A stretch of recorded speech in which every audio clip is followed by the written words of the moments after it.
I am standing today to say that I am supportive of this bill, and it has many good intentions.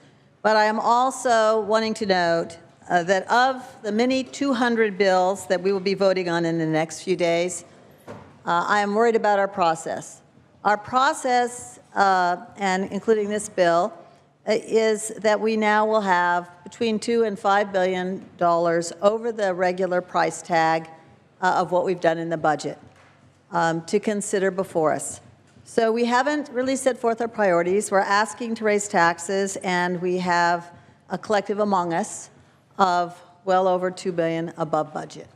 At this point, I just want to say that we could be using that money to fund our priorities in our extraordinary sessions of transportation and Medi-Cal.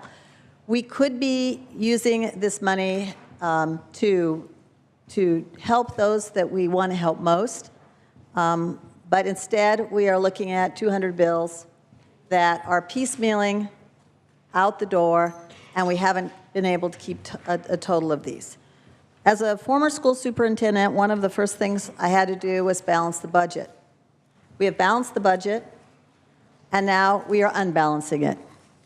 We have set out our priorities, and now our process is allowing us to go around that and add more money on top of the budgeted money in a time when we are considering raising taxes and at a time of record high spending.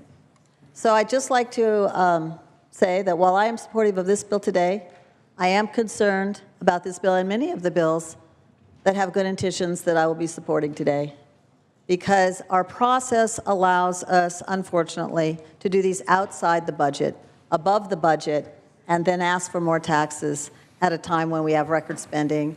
And I don't think that that's really in the best interest of the people we serve. Thank you. I wish I could support this. Under normal circumstances, I would, because I think it's important. I think that everything the Senator said about the importance of the program is absolutely true. But I also know that there's a special session that I went to this morning, and they're looking for $1.2 billion. And the Senator said it was $250 million. That's a big chunk. That would lower us down to just $1 billion, not $1.2 billion, in order to take care of the IHSS, the developmentally disabled, and provide health care for poor children. Well,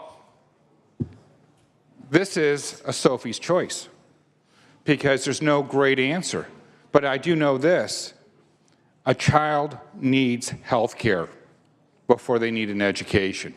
And these are core services. And had they been put in the budget, then we wouldn't be worried based on increasing taxes on cigarettes. That's a feeble tax attempt. We would be reassuring parents that we would be providing for them the way that we should. These are core services. They deserve to be in the budget. And had we accomplished it in the budget, then I could easily entertain this, because it is a righteous issue and deserves our support. But when I have to make these Sophie's choices, I'm going to put health care, developmentally disabled, and IHSS workers first.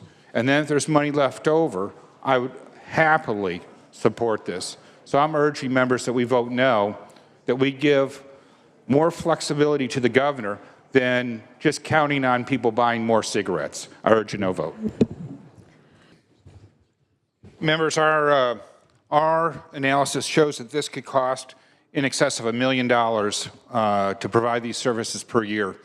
That here we are arguing over the MCO tax. We're arguing over whether we have services for IHSS, whether we're going to restore their benefits, whether we're going to take care of health care for poor children.